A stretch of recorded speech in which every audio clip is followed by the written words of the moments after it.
पंडित दीनदयाल उपाध्याय के राष्ट्रवादी चिंतन पर हुई पुस्तक परिचर्चा, युवाओं से संवाद पर जोर। वाराणसी, इंदिरा गांधी राष्ट्रीय कला केंद्र, क्षेत्रीय केंद्र वाराणसी द्वारा श्रद्धेय पंडित दीनदयाल उपाध्याय के प्रेरणादायी जीवन, राष्ट्रवादी चिंतन एवं समर्पित व्यक्तित्व पर आधारित चर्चित पुस्तक समर्पण दीनदयाल उपाध्याय पर पुस्तक परिचर्चा एवं संवाद कार्यक्रम का आयोजन किया गया। कार्यक्रम का उद्देश्य वर्तमान युवा पीढ़ी के मध्य पंडित दीनदयाल उपाध्याय के विचारों को पहुंचाना तथा राष्ट्र निर्माण में उनकी भूमिका पर सार्थक संवाद स्थापित करना रहा। कार्यक्रम की अध्यक्षता पद्म भूषण से सम्मानित इंदिरा गांधी राष्ट्रीय कला केंद्र न्यास के अध्यक्ष राम बहादुर राय ने की। मुख्य अतिथि के रूप में भाजपा के राष्ट्रीय उपाध्यक्ष एवं राज्यसभा के मुख्य सचेतक लक्ष्मीकांत वाजपेयी उपस्थित रहे। क्या प्रभाव उसका मैं केंद्रीय कार्यकारिणी का सदस्य हूं और कुछ प्रबुद्ध केंद्र चलते हैं उनका समन्वयक हूं। यही काशी में रहता हूं मैं।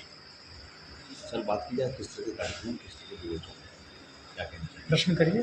तो पुस्तक परिचर्चा पर संवाद, ये जो पुस्तक है, जैसा कि वहाँ परिचय में आपने ध्यान में रखा कि चंदन कुमार जी दिल्ली में रहते हैं, उन्होंने एक अच्छी पुस्तक माननीय पंडित दीनदयाल उपाध्याय के ऊपर लिखा है।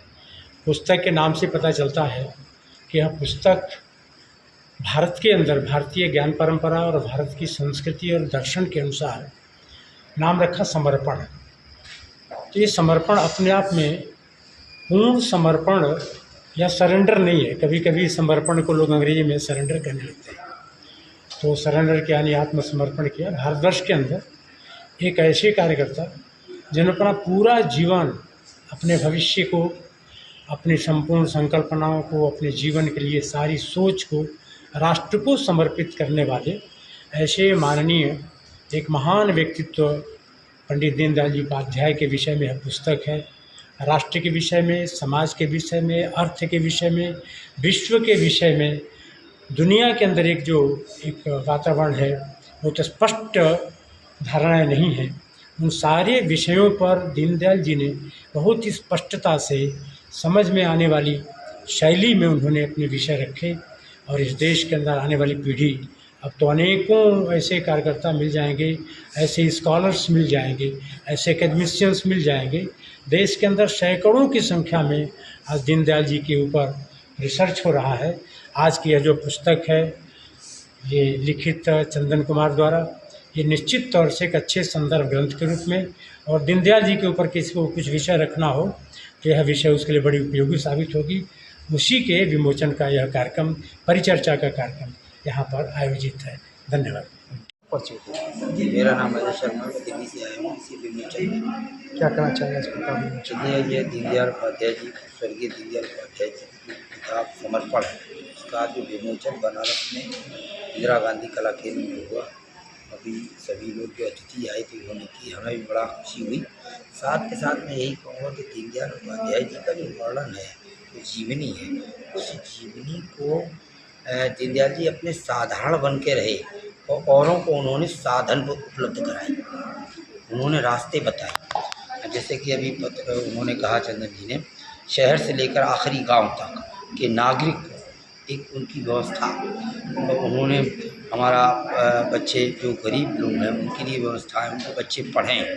और दीनदयाल जी ने कुल मिला के मेरा घर मजबूर हैं, मजदूर हैं, किसान हैं, गाँव की हर ज़रूरत, लोगों की ज़रूरत को पूरा करें। ये किताब कई भाषाओं में प्रकाशित हुआ है? अब तक शायद 4 भाषाओं में हो चुकी है। अंग्रेजी भाषा में हो गई है, तमिल भाषा में हो गई है, हिंदी में हो गई है, और एक शायद तेलुगु का भी, कन्नड़ का भी वो हो चुका है।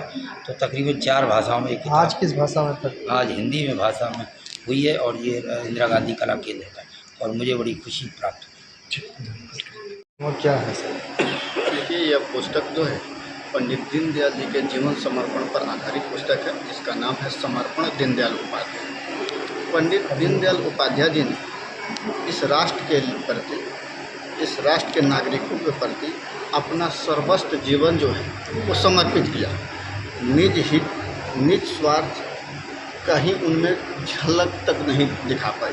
हालांकि उनके पास बहुत सारी अपॉर्चुनिटियाँ थी, और उस अपॉर्चुनिटी के बदौलत जो है वो चाहते तो अपने आप को एक रायसी ज़िंदगी देकर अपने जीवन बहुत सुखदायक बना सकते थे। लेकिन उन्होंने जो है संघर्ष के रास्तों को अपनाया, अपने आप को त्याग किया और अपना त्याग जो है राष्ट्र हित में समर्पित किया। समर्पण जो किताब का ना पुस्तक का नाम रखे हैं, क्या भाव रहा है, इसके पीछे क्या उद्देश्य क्या रहा है? देखिए, इसके पीछे उद्देश्य ही है कि हम लोग जो है पंडित जी के बारे में पढ़ते हैं, जानते हैं, लेकिन उनके राष्ट्र में क्या योगदान रहा। आज आप यहाँ पर हैं, मैं यहाँ पर, तो हम दोनों के बीच जो है वो कहीं ना कहीं दीनदयाल जी की एक विचारधारा है।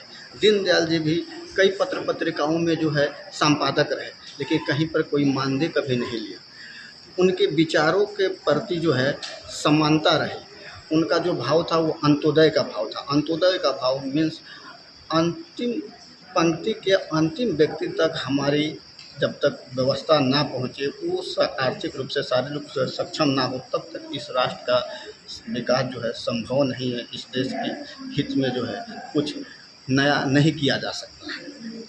अब ये जो किताब लिखे हैं, इससे पहले कितनी किताबें आपके प्रकाशन हो चुकी हैं? ये मेरी पहली किताब है और पहली किताब ही इसी साल छपी है। इसका विमोचन जो है पंडित दीनदयाल जी के जीवन के पुण्यतिथि जो है, उनके पुण्यतिथि को समर्पण दिवस के रूप में मनाया जाता है और उन्हीं के पुण्यतिथि पे पुस्तक प्रकाशित हुई। हालांकि 11 फरवरी को ये पुस्तक हिंदी भाषा में प्रकाशित हुई थी नई दिल्ली में, लेकिन दर्शकों की रुचि, चाहने वालों की मांग के बदौलत अब ये पुस्तक जो है अभी तक 4 भाषाओं में प्रकाशित हो चुकी है। उसका विमोचन हो चुका है, इंग्लिश, तमिल, तेलुगु और अन्य कई भाषाओं में ये प्रकाशित होने जो जा रही है। आज किताब पाठकों के लिए क्या संदेश देंगे? पाठकों के लिए हम यही संदेश देना चाहते हैं कि दीनदयाल जी के आदर्शों, यह केवल जो है पढ़ने की, सुनने की चीज़ नहीं है, इसको जीवन में अप्लाई करने की चीज़ है। और 4 शब्दों में अगर मैं उन पाठकों को कहना चाहूँ तो यही कहूँगा कि पूरे सिद्धांतों से कब वसुंधरा का भाग संभरता है, आदर्श जब आचरण में ढलता है, तब कोई दीनदयाल निकलता है।